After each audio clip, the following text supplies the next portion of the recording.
બનાસકાંઠા જિલ્લાના લાખણી તાલુકાના નાના કાપરા ગામના ખેડૂતો અત્યારે પરેશાન છે અને તેમની પરેશાનીનું કારણ છે તેમના ગામમાં ઊભી થયેલી ડામર અને બિટુમિનની ફેક્ટરી।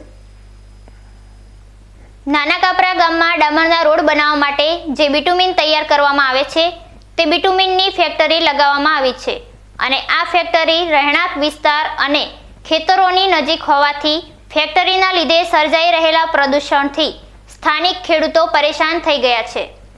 ફેક્ટરીના પ્રદૂષણથી ગામના લોકોના આરોગ્યને તો નુકસાન પહોંચી જ રહ્યું છે, પરંતુ સાથે સાથે તેમની ખેત પેદાશોને પણ નુકસાન પહોંચતું હોવાનું સ્થાનિક ખેડૂતો જણાવી રહ્યા છે। ત્યારે આ બાબતે સ્થાનિક વહીવટી તંત્ર તાત્કાલિક આ ફેક્ટરીને નિર્જન વિસ્તારમાં ખસેડે તેવી ખેડૂતોની માંગ છે। આ પાવડર ઉડે છે આખો આખો એકલી હમરી અને સવારની તકલીફ પડે છે, ખેતરમાં કોઈ થતું નથી। આ ફેક્ટરી સરકારને એમ કે આ ફેક્ટરી છે જંગલમાં લઈને ચાલુ કરાવો, એમાં બંધ કરાવો। આ ફેક્ટરી અહીંયાથી બંધ કરે, શ્વાસની તકલીફ બહુ પડે છે, છોકરો બીમાર પડે છે, ખેતરમાં કોઈ થતો નથી, ખેતરનું નુકસાન ક્યારે કોણ ભોગવે આટલી